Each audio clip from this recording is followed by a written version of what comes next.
Welcome back to the Quantum Guide Show. Today, in episode 193, I'm very happy to introduce you to Ronald Kinsella. Ron and his brother Philip were my guests on the Aliens and Angels podcast, the October 6th episode, where we discussed their ET abduction experiences and the implications for the future of humankind. So please do check out this interesting interview. Ronald Kinsella is an author and artist. As an author, he has recently completed a science fiction novella aimed at adults and is based on an ugly future. And as an artist, Ronald is creating all of his own illustrations for his novella before he has it published. Whoops, correction. He actually recently did have it published, so it's ready to go. He also recently rekindled his passion for building his own models using the very latest resin technology along with sculpting software. He aims to create large representations of his imagination, highlighting monsters, robots, and spaceships. All of the links are below in the description box. Today, in episode 193, we will talk about all of these things along with Ronald's spiritual path. Thank you for subscribing. Leave me a comment and please do smash that like button. And for those that are interested, I have channel memberships and you can join if you like, and then you would receive my perks. So without further ado, we'll bring on Ron. Ron, hi, welcome to the Quantum Guide Show. How you doing? Hello, Karen. I'm very well, thank you. And that was a smashing intro, glittering intro. Well, I made a little mistake. I didn't realize until we came on the show that your book was actually already published. But No, we've no, you, got you were right about that anyway. It's just being fixed up, so you were correct. Okay, so we've got the links below so people can access your book and your website and see your tremendous art. So tell me, Ron, what have you been up to lately? I've been working on, because I use for my art, I've moved on from 12 years ago. I decided to go digital because everyone was going digital. But my goodness, that was an absolute task and a half because I had to buy the software first. I saw this software called ZBrush and I fell in love with it because it gave the ability of making the illustrations look more realistic. But Hmm. little did I know, I started off with Sculptor or Sculptress, I think it was called. It was a free small application from the wonderful creators of ZBrush. And I tried it, it was free, and it took me ages to get the hang of it because it's a symmetry as well. When you start off with a ball of clay and you stretch it, bend it, and it's like plasticine. Literally is like plasticine. It took me 12 years to master it. So to buy the software cost me at the time then just under £1,000, but the investment was well worth every penny because from that moment on, it didn't start. There were no happy beginnings because it was trial and error. I got frustrated and frustrated because I tried to make my models more realistic, but it was time and patience. And those things paid off, and now I can create monsters and robots and spaceships and I'm not very good at doing people. I can't do people. That's why when people see my artwork, and if they do see people, they're turned at an angle so you can't see the face. I'll get there though. I can do them comic book style, but Hmm. as for realism, I just can't do it. The reason why I get away with the aliens and the monsters is because there are no comparisons with them. People can't compare Hmm. them to anything. Yeah, so I get away with it. And another wonderful thing about this software ZBrush is the fact that the lighting, once you've made your models, you can direct the lighting, and the lighting is everything in a picture. Hmm. Because Hmm. when you set it for a picture, I learned from the creator of Alien, Sir Ridley Scott, I believe he created Alien. When they produced that film all those years ago with the model alien, the rubber suit, the man in the suit, how they got away with that was lighting. They made it look Hmm. more realistic through the clever lighting of that prop although it was marvelous, it was magnificently made, but it had to look real. So it's all to do with lighting. So this software encompasses all of that. It can encompass lighting, shading, painting. I can paint on it. That's how when I've rendered the model, then it can move around. It's a 3D model. Well, I've built the whole thing, and it takes longer because you have to build the whole thing up. Mhm. You can then angle it at certain points, which you find, a good shot, and then that's it. You set it as a painting, So it's a wonderful, wonderful thing. Yeah, you do incredibly good work. But I gotta ask you, where do you get the ideas from? Where do you just imagine them? They pop into your mind, or do you build them in your mind, or how do you come up with the original images? I think one aspect is progression, and second is trial and error. Currently, right now, today I've been working on H.G. Wells' wonderful War of the Worlds paintings, and I've done one on my Facebook page of the Martians slipping out of their cylinder. There's a Victorian man to the side with his arms up. He's absolutely gobsmacked. But I'm redesigning the Martians. So I took the old model I had and I've revamped it. So I go back to him and I soften him and then add new details, and I can change the eyes, the mouth, the posture, everything. So Mhm. that I think is trial and error with the H.G. Wells Martians. And believe me, even working on him now, I've set it back because if you make a mistake, you can take your steps back. It's all clean and very efficient. So that's why they Mhm. look so perfect, because you can render them perfect by taking, if you made errors, go back and then start from that point again. So the they come from, yes, the imagination. H.G. Wells had a lot to do with that because he created them. But I think poetic license, but you just add on it. So I think Mhm. another example is when I was a little boy, uh, the stuff of science fiction was with me, and of course it goes against you with the UFOs, but it doesn't. It's not poetic license with them. They just came later on, and I think that's ugly in a way because that imposes on your imagination, and people think you're highly imaginative and you imagine these Mhm. things. But when I was a little boy, I wanted this mechanical dog. Always with me, something odd or different. I imagined him perhaps as smaller than me, my little play pal, we could talk to you and he could read you stories and he could follow you around and you could pick him up or drop him down. Probably childlike, stands like a man, that kind of mechanical dog. And Philip and I, when we were younger, tried to build him, but of course, then children having that capability was impossible. Beer cans, of all things we use, empty beer cans, we collected and tried to pin them all together, or strap them together to build this impossible dream. I mean, my goodness, it's very laughable. But the first concept of him, because he's cute, he's got big ears, and he's Mhm. quite cute, called Magnus. We called him Magnus the Micromut. He has never left me. So from then on, we developed and developed and developed him. So now he is much more, I would say, stylish looking. Mhm. Still cute, but he is based on progression, whereas other things like the Wolf of Worlds are based on trial and error and poetic license. I don't know where they come from. I mean, I've done pictures of the reptilians and I've done pictures of the greys, and I gather it's rather like a feel for them. Mhm. Like if it Mhm. was certainly the reptilians, I mean, I wouldn't argue with them. Certainly, I wouldn't. I wouldn't want to tango with them. Certainly not. But the feel I get, and there's something beautiful about the reptilians. I know it sounds really mad to say that, but it quite literally isn't, because children love dinosaurs. So there's a kind Mhm. of fascination with this reptilian kind of feel for these creatures that are reported throughout and have been reported throughout time.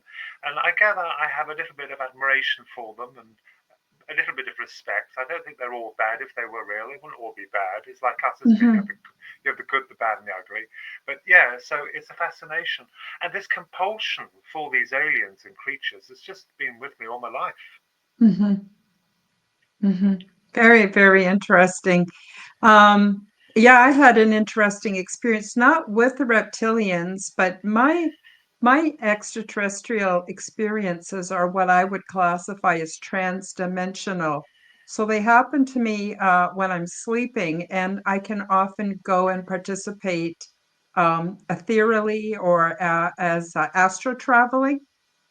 And I was in a meeting aboard the big ship, and they had this big like a round table with with some kind of technology that created holographic images in the center, and they were showing us what reptilians looked like and the different kind of Orions and Pleiadians. Because I've never had any experience with any of those kind of extraterrestrials. Anyway, I'll try to make this short. My point is, I was really surprised when they showed me the reptilians because they were not anything like the way they are portrayed in our popular culture. They actually were very regal looking. They dressed similar to the way royalty would dress back in the 1600s with a lot of material and folded robes. And they were very regal and very actually beautiful, even though very different and definitely reptilian. Anyway, I just thought I'd throw that out there that I think in the popular culture, we get stuck thinking that grays are all this way and reptilians are all that way. And I think that there is quite a bit of diversity. And so I really see that in your artwork because it's very unique, so well done. Some of the creatures you draw are a bit scary, really, but really, really well done. And so I wondered where they come from for you. So I think you just work on it, and then you get a feeling that you need this needs to be a bit different, and that needs to be a bit longer, and that needs to be a bit shorter, whatever, until it feels right. So it's an intuitive thing that you know when you're on the mark. Is that accurate, Ron? Yes, that's absolutely right. And usually when I sit there, and well, the one thing with me, I'm like a dog with a bone. I won't let it go. If it is wrong, what you do, the best thing to do, and this is a piece of advice I will give, and I've learned this. If it's any kind of art like writing, drawing, narrative, acting, if it's not working, leave it. Just pause, postpone it. Don't do any Mhm. more. Go back to it in the morning and you'll be able to see the errors of your ways and you will improve on them. An Mhm. example is the Martian, the wonderful Martian I'm working, H.G. Wells's Martian, slipping out of his cylinder, the new one. And his face wasn't quite right. So I left it. I just left it. I went and had a cup of coffee. Uh, I went back to it and I thought, right, okay, I can see what the problem is, and you just work on it that way. So yeah, that's quite right, Karen. It's quite right. Yes, it's amazing. We we're quite incredible in what things we can achieve, and I Mhm. admire anyone who strives with any form of art or writing, music, acting, even radio is poetic. It's entertainment. It's what we need. Is these things is what we need to express ourselves. It's to do with expression. And Mhm. it's interesting because I sometimes sit there and I think, why am I doing all this? I don't sell my artwork. I will tell you now, and this is not to be derogative. I've only made £30 in my life from a painting. That's all I've earned. It wasn't because I wanted to sell them. Someone wanted a piece of work, so I sold it for £30. I don't sell Mhm. my artwork. I have had an idea. There's nothing wrong with it. If you wish to, that is a wonderful thing to do because you're opening up the market. But I was thinking about perhaps sometime in the future having some of my paintings transferred to canvas. These wonderful Mhm. canvas companies who are wonderful, you pay a bit money, not too much, and you have them transferred onto canvas and charge a bit more when you sell them because you've got to make your, you can't make a little bit of profit on them. Yeah, but that's the idea I have for the future. But yes, certainly a wonderful thing. Yeah, that's a great idea. I have a brother who's an artist and he transfers his art, has it transferred onto canvases, and then he touches up the canvas or embellishes it a little, or, might use black ink to highlight or define certain areas, or a bit of just a hint of glitter or something to, um, or make it look wet. I don't know how he does it, but he does Yes. that. So that's a great idea. So I'm really happy with your art. I follow you on Facebook quite closely because I never know what you're going to come out with, but it's always something super interesting. And I'm wondering, oh yeah, um, I also really want to recommend people go to your Facebook page and check out the dog. What's his name again? Magnus the Micromut. Magnus the Micromut. Now, I understand that you could draw a picture of him, but how do you tell? You use what I would call a 3D printer, is that right? That's How right, do you yes. tell the printer, um, like, do you use an AutoCAD program, or how do you tell the printer what to make? Because you make components and then you fit him together, is that right? That's right, Karen. What it is ZBrush, which this is long before the resin printers, but it's amazing how these things are compatible because I've had ZBrush for 12 years. As I've said, it's taken me 12 years to master it through absolute tears and anguish and God Yeah. knows what, but I did it. They have a program on there. So when I've built my model, and I said, when you build it, or if let's say the dog, I built him, I've just got to finish his arms. So I haven't done his arms. He's armless. So he's got everything else apart from his arms until I sculpt them. But what you do is when the model is completely finished, you then send it to an application which cleverly transfers it to the printer. So that model in ZBrush, because it's 3D and it's fully made, the printer will understand it through the program or the programs they use, the slicing Mhm. programs they call them. And then you just input it into the printer, you pour resin into the printer, and then with any luck, it'll print your model, but they do take a while to print. But I've got a faster printer now, so I've got one of the wonderful Elegoo Saturn 4K.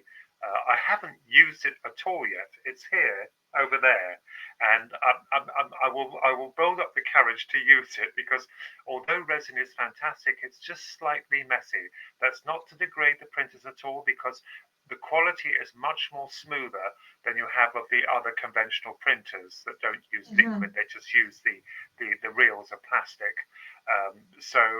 Yeah, so that's how it is. Because I'm using ZBrush or other applications people can use, 3D software programs, they can send their model into the printer and create them. And it's opened up a wonderful kind of market because people now are selling their models. They build them and they sell them Mhm. either as a file or as an actual physical model to buy. And I think this is wonderful. And it reminds me of when we were children for Christmas, we used to get those clay models, the molding things Mhm. you used to get. You build the clay, them in the mold, let it dry, and then you paint them. So it's incredible how we're going back. We seem to be going back, albeit technologically advanced now, but we're going back to the things we enjoyed doing as children, you know. Mhm. Mhm. Wonderful. You know, Elon Musk in an interview recently said that it won't be very long that there will be more robots than there are people on the earth.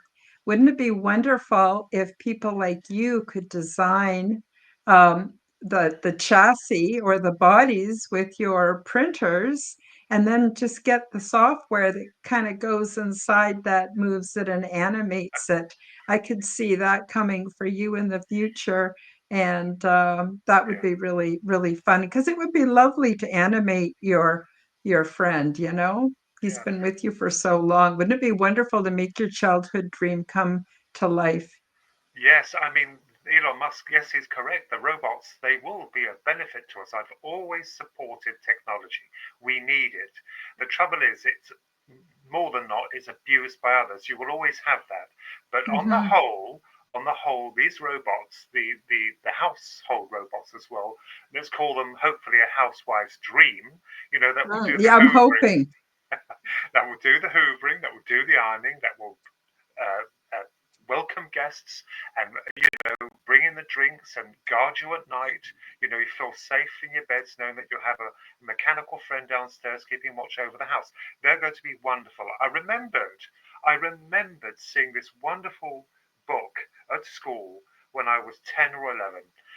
It was at Stockwood High School, and they had this book about the future. And this was 1980, I believe it was 1980 or 81. And they showed the robots, and they said this is going to happen in 2000. I thought, oh wow, this is so cool. We're going to have a butler who's going to, do all the chores. It's not lazy. If you got it, just use it. We're not lazy. This big misconception of being idle, yes, because we're becoming more stressful and people are having to work longer or do much more sociable things now than they ever did, they would be absolutely wonderful, these robots. But they haven't come about yet, but they're making enormous progress. And I've seen now Elon Musk, wonderful, brilliant man. I mean, they're now walking like us. They walk like us, and they're just incredible. And I welcome it. I welcome it with open arms. I believe he has an idea to send a troop of them to Mars, and that would be wonderful because they won't need feeding. They don't Mm-hmm. need rest or anything. And so when he lands them there, they will be like our eyes and ears. So when they land Mm-hmm. on the surface, imagine them first before he sends people, before they send the program of colonizing the Martian planet. It's ironic, it would be talking about H.G. Wells, the Martians. But Mm-hmm. it would be great because he can send them into places where, it would be risky for people at that time to have a Yeah. look and to survey the planet and to collect materials and minerals. Wonderful idea. Wonderful idea. It is. Ron, I've thought many times about how much energy and brain power, intelligence, everything goes into the industrial military complex.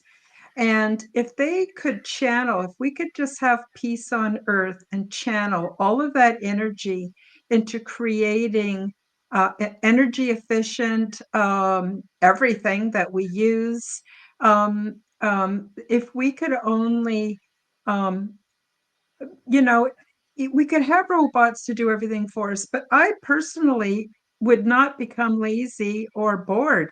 There are so many things that I would like to do. I could develop my character, I could develop my talents, excuse me, I could do research, and I could train in areas that interest me. And really, we could become a resource based economy instead of a money based economy. But first, we have to put away our warring ways. I don't know. What are your thoughts about all that? I absolutely agree with you. The trouble with our world is, and I won't mention any names or politicians, we're not going to go down that road, but the trouble is it's based on control, and it's always control. You get some hopefuls that are elected, but whatever happens, it never seems to be the result we expect. Uh, if the future, I hope that when we have put aside all the differences, however or whatever means it takes to do that, and we become of one. You're right, Karen. Imagine what we could achieve if there's enough room on this planet to house everyone. There's enough Mhm. food to feed everyone. There's enough water, to keep everyone hydrated. It is and clothed. If we had that all over the world, imagine the harmony this would bring and the people using their talents to create the most incredible things. My goodness, we could hit upon the verge of immortality to a Mhm. degree. Progression with science and medicine.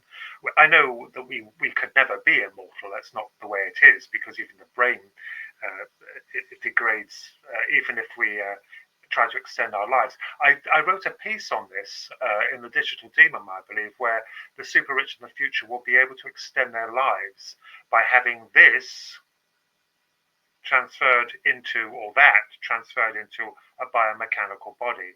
But Mhm. perhaps the extension of another 50 years or so, I think at most.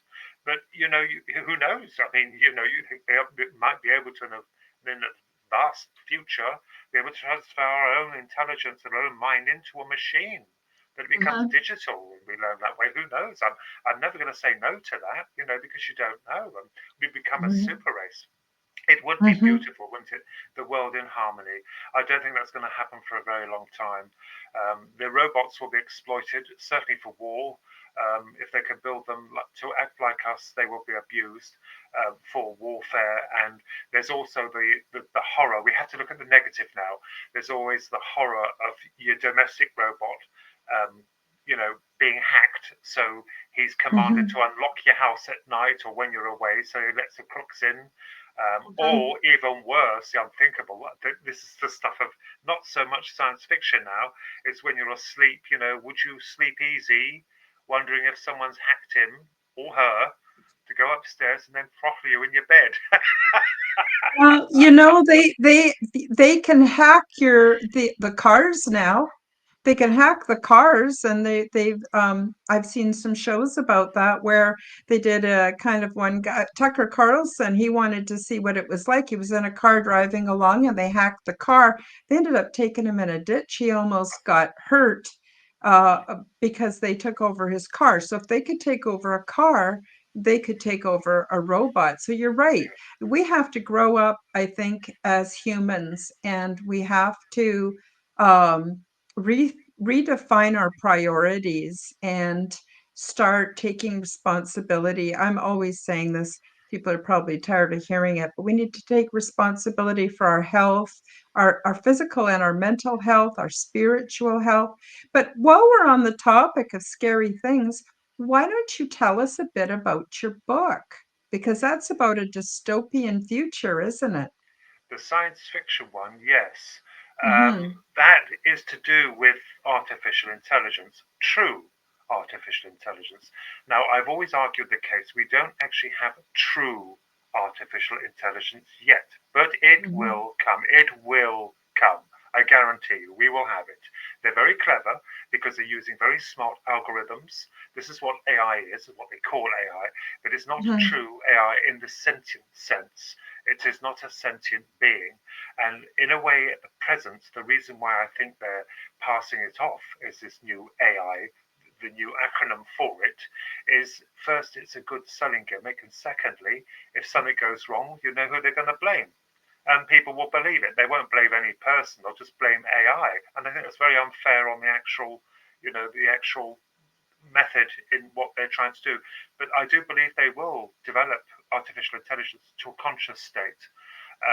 My grandfather said to me something very strange. He said to me when he was alive, my dear old grandpa, he said, "You know," that's how he used to speak, "do you know, when you're older, you will see the first thinking computer?"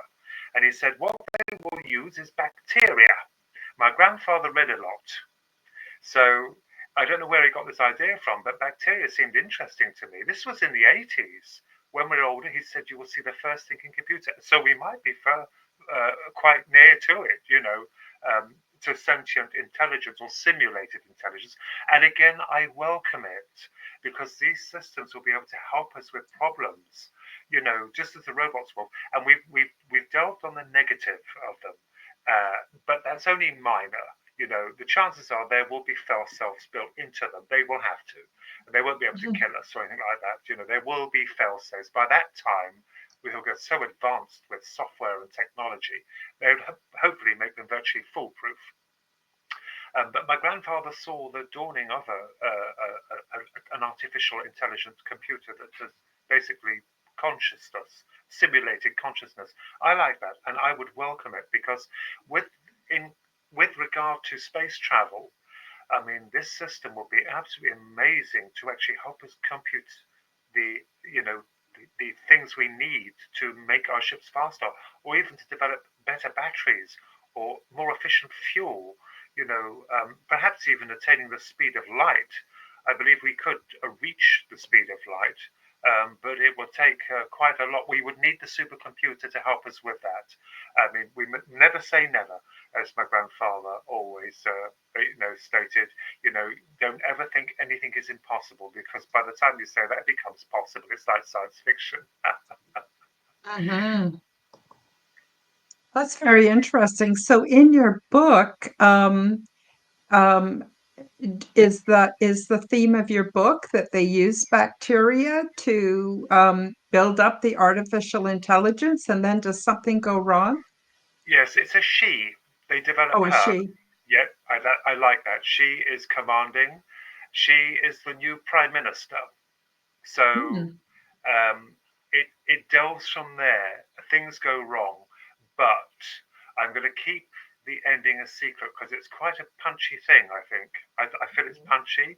They overthrow the governments of the world, the administrations, because they feel that there is unfairness, putting it politely, and discrimination.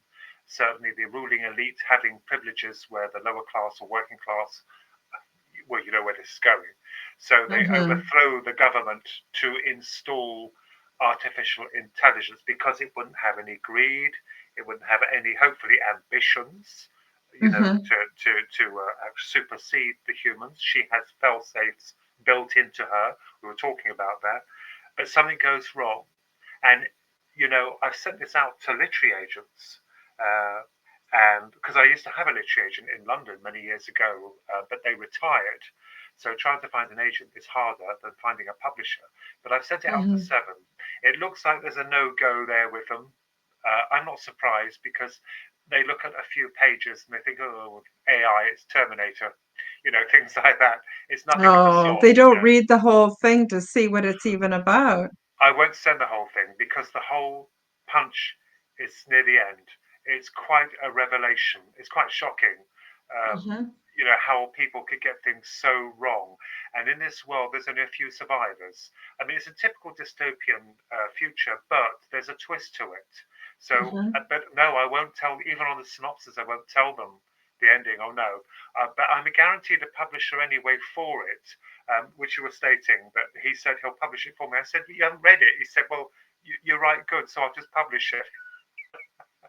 So Oh, it's not wonderful. it's nice because he knows of our past efforts and our past publications, and things like that. But it is a very, very shocking ending to this incredible, very sad and very haunting story. I think the idea of them installing it is desperation because they Mm-hmm. felt that we must have an administration. We have to have it. We can't just go around fancy free because there'll be Yeah. no rules or regulations. We must have a kind of administration, rulings, fairness, but in a very fair manner. Currently, as Mm-hmm. we understand it, we are not receiving that at all. That's why people are always disgruntled about leaders being elected. They don't like him or Mm-hmm. they don't like her, and I understand that. Whereas a system like that would be completely unbiased to anything. And I So wonder if that will actually happen. would it be basically they would that system would be uncorruptible because that's the problem with the human leaders. I live in Canada and we have a very corrupted government right now. It's so obvious and they're so corrupt. They changed the laws so that we can't oust them from their positions. So Yes. we're in a pickle right now. Not to get too political, but I'm just saying it would be nice to have an uncorruptible form of leadership, at least give it a chance. Yes, I think, yes, that's what it is.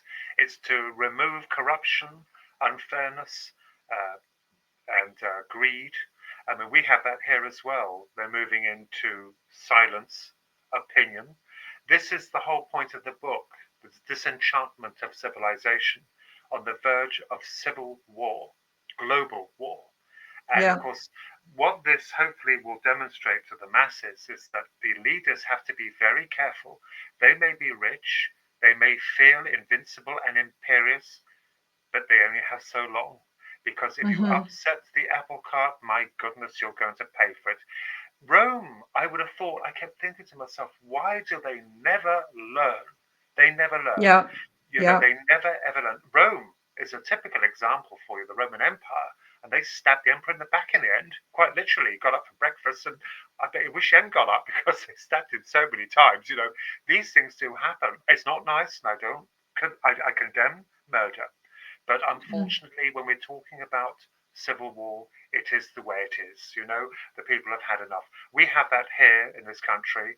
We're becoming slowly a dictatorship, and I will state it. Even though they themselves have the gall, they have the gall to tell you that you're wrong, you're misled. I think, they're despots. I actually did wonder as well whether, and please forgive me for saying this, um, that they have sided with a demonic aspect because everything seems Oh, to be yeah. inverted. Everything is Yes. inverted. Yes, I see it too. I see it too, Ron. I do. I do. Now I'm just wondering, I want to take a short 1 minute pause for to play a promotion. But before we take a break, tell us the name of your book and where people can find it. Well, the new one about UFOs is called Illusions, Smoke and Mirrors, the ET Paranormal Enigma. So it's called Illusions, and it's based on a number of cases. We're looking into more deeply into the UFO phenomena, which is fascinating. Hmm. Wonderful. And can people buy your science fiction novella? What's it Not called? not not at the moment. I'm not giving No, the not at the title out. moment. You're No. tweaking it, right? Yeah, I'm tweaking it.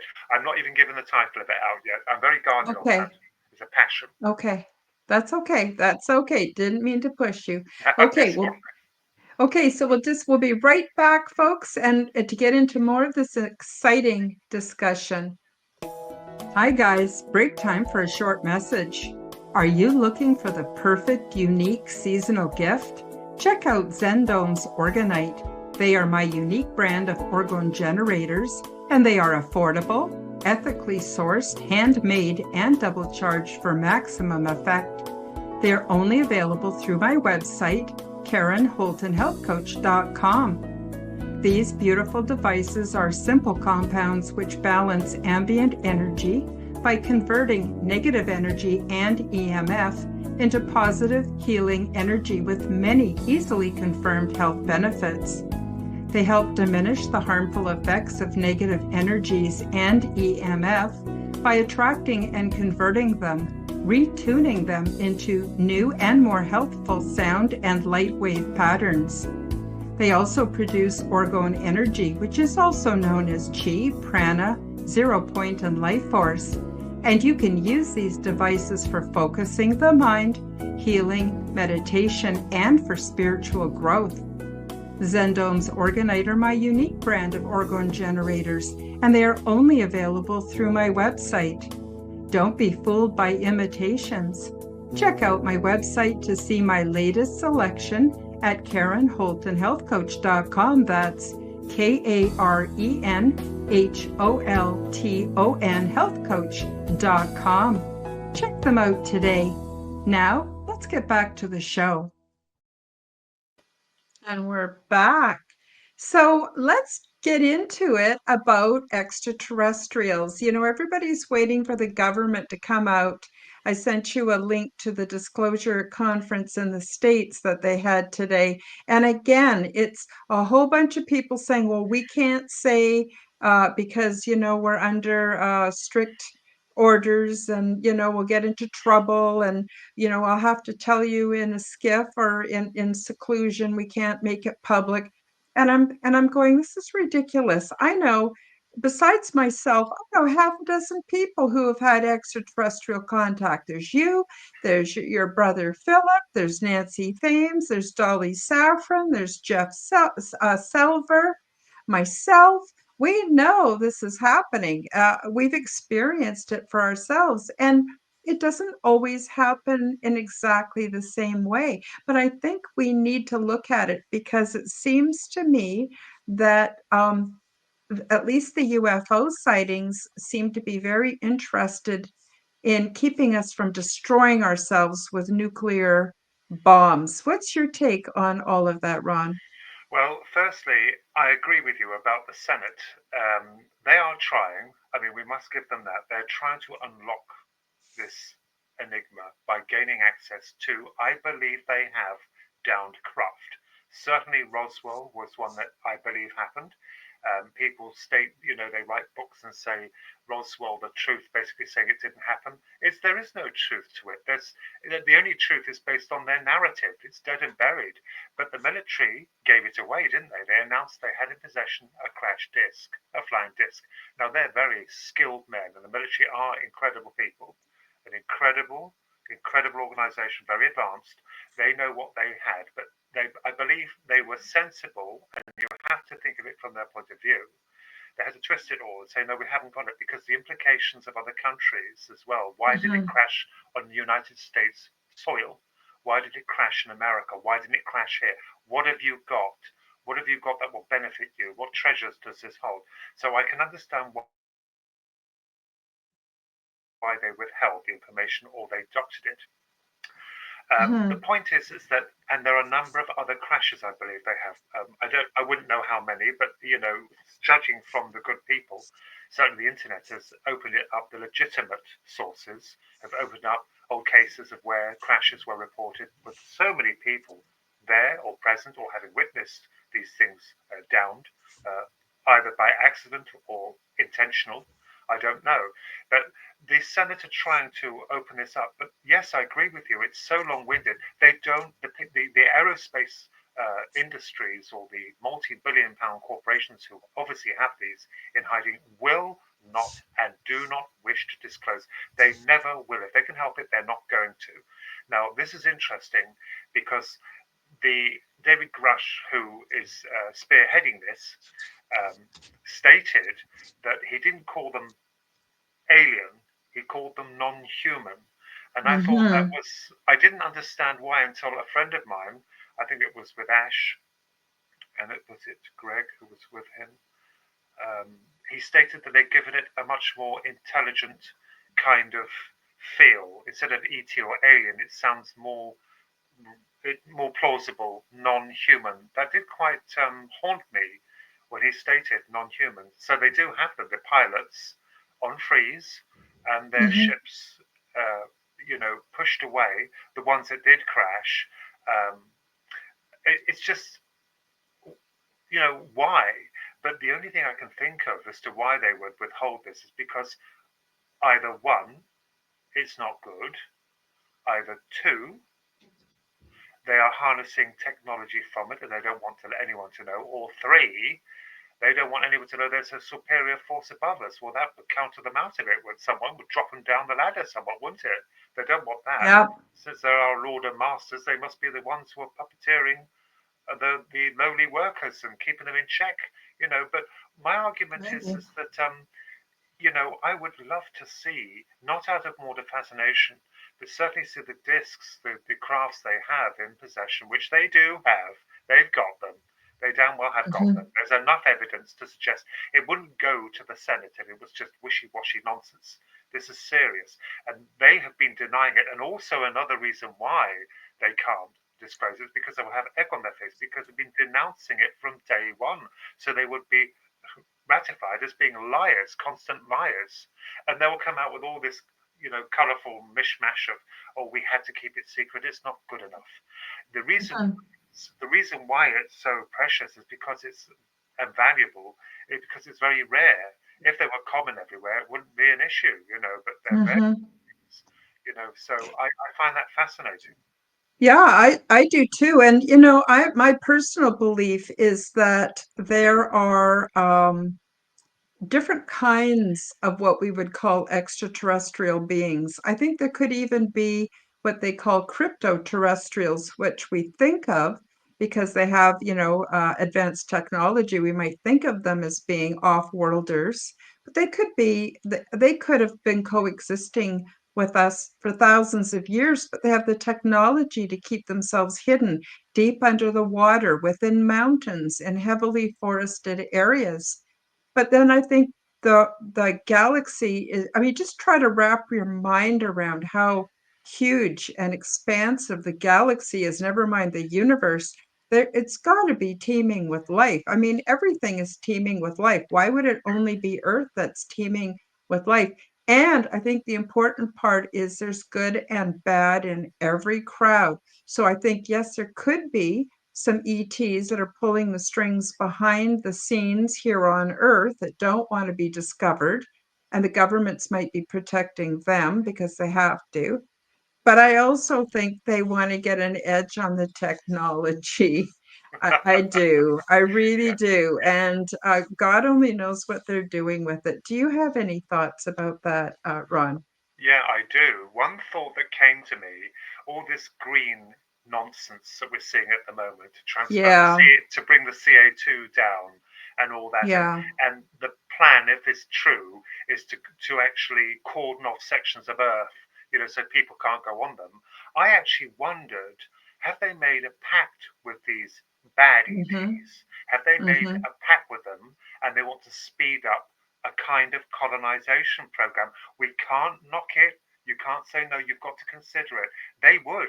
They'd send their souls to the Yeah. devil, and what have they been promised? It just seems this nonsense of global warming so speeding up. The Earth has been here. She's been with us. We've been with her for millions upon millions of years. She's had meteors thrown at her. We wiped out the dinosaurs. She recovered. She recovered Yeah. from. You imagine how much dust was in that atmosphere. Look at it. Didn't damage the Yeah. Earth, did it? You see, this is what these demons, and I will call them demons, because they Mhm. are siding with either an extraterrestrial intelligence they've made a deal with, a secret agenda, and they're Mhm. speeding up this thing because don't they suggest also these elitists that they only need so many people on the planet? I wonder Yeah. why. I wonder why. That's You know, insulting. what occurred to me too is like CO2 is not pollution, but they're trying to pass it off as a pollution.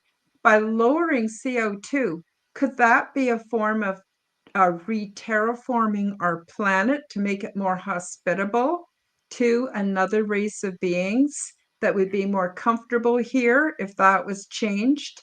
And if we were brought down our population to 500 million, that would sure give a lot more space for these colonies to happen. And there's, I don't know, there's a lot of it's beyond popular culture, but there are people who talk about having relationships with the, like, say, the tall whites in the deserts and different kinds of beings. There are remote viewers who have seen different kinds of beings that are hidden here on Earth that have fairly large populations. So God only knows. One thing we do know is they're not going to tell us the truth. No. And I mean, I think maybe I don't know. What's your take on that, well, Ron? the CO2 we need, we do need CO2, my goodness. And also the planet's heating up. So I said to Philip, are we dealing with reptilians? Is it them they've made a deal with? I know it sounds ridiculous, but it's not. Remember It's what I said? not. No, it's not because I wondered that. You think of everything. One, is it because they just hate us and want to kill us off, or two, if they made a pact? That would seem more likely because they're accelerating it and they're really desperate to push. They're really desperate. And with the sad case of all the migrants being poured into countries, it's as if they're alleviating certain spaces, and that would actually stand to reason why they're emptying certain colonies out, Mm-hmm. preparing, either then using Mm-hmm. those islands for war to destroy the majority in a nuclear war. It sounds terrible. I have considered every facet, which these things Mm-hmm. are probably able to clean it up afterwards. If they're advanced, I suppose they would be able to clean up nuclear poison as quite efficiently if they're that advanced. What they promised them. Sure. Oh, I wouldn't put Sure. it past them. They would sell their souls to the devil. They probably have.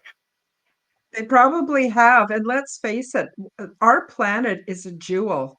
It's an absolute jewel with such diversity of the biomes and territories. And it's a beautiful, beautiful world. And you know what else gets me is when they start going on and on about there being a shortage of water. We live on a water planet. It's not that hard to desalinate enough water for drinking water even. But Mm, now I've also heard that places that are claiming to be running out of water, it's because they're diverting all the river and the natural irrigation systems into the ocean. Like, what is going on here? It's sheer madness. It's sheer madness. I don't know who's running things, but things got to change. And I think eventually we, the people, will stand together and link arms and say, we're not going to fight anymore. We're not gonna do what, we're not gonna do your bidding anymore. We are not your slaves. We're free people. And mm, maybe we'll return more to Aboriginal ways of being. That's another thing that's interesting. How much effort has been to stomp out and decimate all the Aboriginal groups around the planet who knew about advanced ways of healing, lived in harmony with nature. They didn't yeah. they didn't pollute, and it's not true that they were at war with each other all the time. Well, some did a bit, but you know what I'm saying, Yes. Ron, is that there was these were groups who knew how to survive and how to get along, and then you know, they got colonized, and yeah, it's got, I mean, Yes. sooner or later the buck's got to stop, doesn't it? Yeah, I mean, the North American Indians, they were part of the world. They loved the earth. You know, they were very spiritual people, you know, and they were stamped out. Most of them were stamped out by the imperial colonists. And also, who's running the show? Well, it's not the politicians, they're the puppets. The Some puppet. elite faction, some elite faction are giving them the orders. This is quite evident. Even our own government, he is Hmm. receiving orders from either the WEF or NATO or whatever it is. They're receiving orders from someone, and they are absolutely so steadfast in they're not going to shift, and they feel that they're gods. But as I said, be very careful. Even the monarchies now, who side with them, be very, very careful because Hmm. I don't wish for it, but civil war, if you push them too far, people, if you hurt or hammer the working class and the good people, be Hmm. very careful. They have only got a matter of time. And Hmm. one thing we must stop, and I've mentioned this, we must stop the chipping program. People must not be chipped because Hmm. this is how they will get to us, and totally, because they will use it to control us. The brain, the neurological implants, they're talking about chipping. Now, I am all for medicine and for the advancement of us, you know, biologically, but you don't do that because you damn well know what they're going to do. They've lied and lied. Their lies are so open now. It's so Hmm. obvious, their lies are so exposed, but they carry on the utter arrogance of these people because they are following an agenda, and it's not good. Now, if they That's right. chip us or the newborns in the future start chipping them, that's when we completely lose control because then they will have power over us, and that would be simply be mark of the beast. It really would.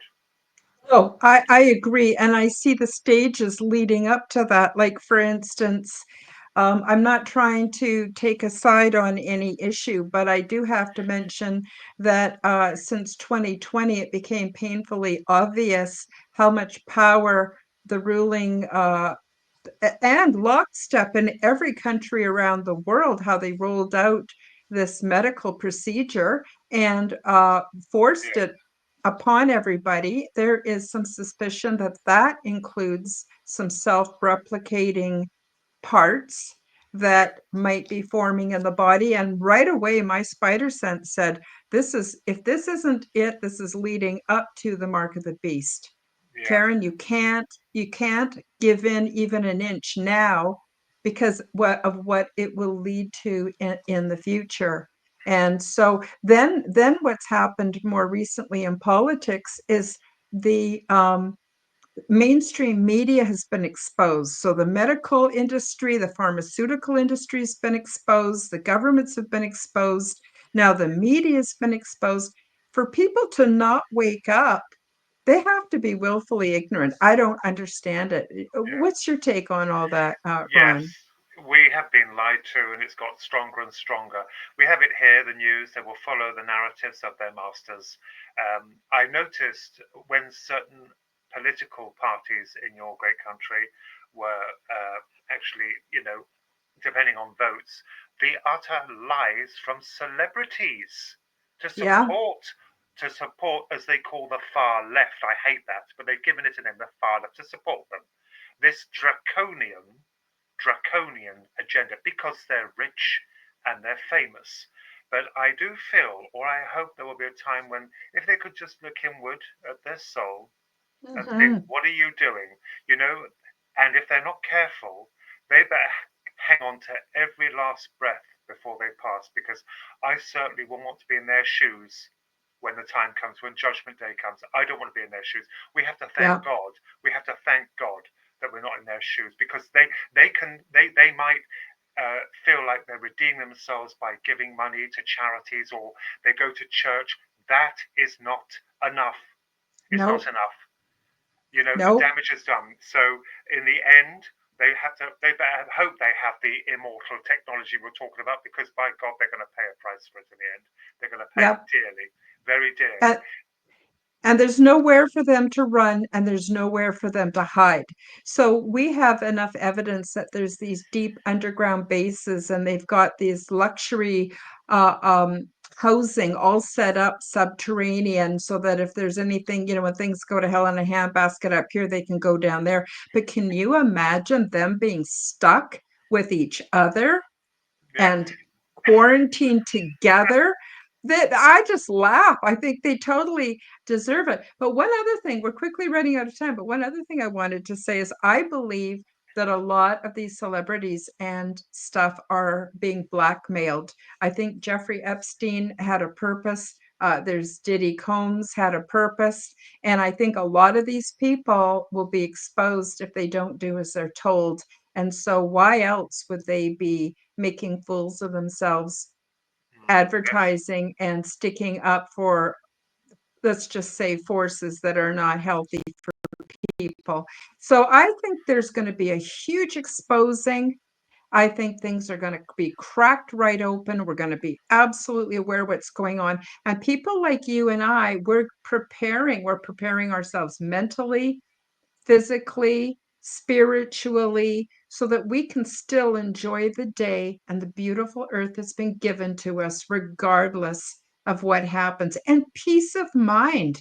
When it's our time to check out, we can do so gracefully. We can be like the Klingons. If we live our lives with honor, it's a good day to die, right? I love that. I absolutely love that, and I love the Klingons as well. Yes, that's right. We know what side of the fence we're on. We're okay, all right. So we're going to be okay. They can do all they wish. They can put all the poison in the atmosphere. They can lie on the news. They can push for a disgraceful agenda. But at the end of the day, there will be a price to pay. There will be a price to pay. I'm hoping on that note, I hope your new president will have it within his means to expose these dragons. I really do. Because, Mhm. and I just pray to dear God, I know there will be a political opinion against him, but that's been drummed up by the media to paint certain people in bad light, which is a terrible thing. I hope to dear God that he doesn't get hit again, Yeah, that's that he the is thing. protected. He's got to stay alive. Yeah, That's the thing, I agree. I agree. So I don't know. I'm trusting he's smarter than me, so he'll have some good ideas. I really enjoyed having you on this show, Ron. It was just so interesting. The time went by so fast. I'll have to have you on again. Of course, I'd love to have Philip on again. I'm busy um, getting my book ready to publish, and when I'm done, I'll have more free time. And I'm thinking in the new year, I'd like to start some kind of a paranormal conference and bring experiencers together. I'm not exactly sure the format, but I will definitely be staying in touch to see if you and Philip are interested in participating. And I think we could have some fun in the new year as we're waiting for spring. It gets quite cold where I live. It probably gets cold where you are too, doesn't it? not as bad as the United States. I think we have it a little bit easier. Yeah, yeah. Well, that's a good thing. So before you go, can you tell people again where they can find you? Of course, the links will be in the description below, but for those that are listening on an audio platform, it's good for you to actually say what your Facebook page is and your where to find you for find your website. And I really encourage people to look up your fabulous artwork and just all the fascinating things you're doing. Ever so lovely. Just so happy. Thank you. Well, they can find me on Facebook under Ronald Kinsella. The only person who ever called me Ronald was my grandfather, but he was in the army. So, Ronald Kinsella. My book that's just been released by Philip Mantle is called Illusions under Ronald Kinsella. And you can see my artwork on my website and my brother's at www.thekinsellatwins.com. That's KINSELLA.com. And you can see my artwork of the reptilians, of the greys, of the robots. It's great just to be creative, and even a little inspiration to see how I put them together. Absolutely, absolutely. Well, it's been a sheer joy to have you on, Ron. Love to have you back soon. I wish you all the very, very best. Stay toasty warm and keep up the good work, and we'll see everybody. And I also want to thank the viewers and the listeners, whether you're watching the replay or watching this live or on an audio platform. I appreciate you all so very much, and I wish you the best week ever. So we'll say bye-bye for now. See you next week on the Quantum Guide Show. Thank you for joining me for the Quantum Guide Show. Become the change that you wish to see in the world. Subscribe to my YouTube and other channels at Karen Holton TV. Click the like button, leave me a comment, and share this podcast with your friends. Check out my website at www.KarenHoltonHealthCoach.com to see my free resources and amazing products and services. All the links will be in the description below. As part of the Forbidden Knowledge Network, you will find the Quantum Guide Show with Karen Holton and also the Aliens and Angels podcast on all audio platforms. Until next time, keep up the good work.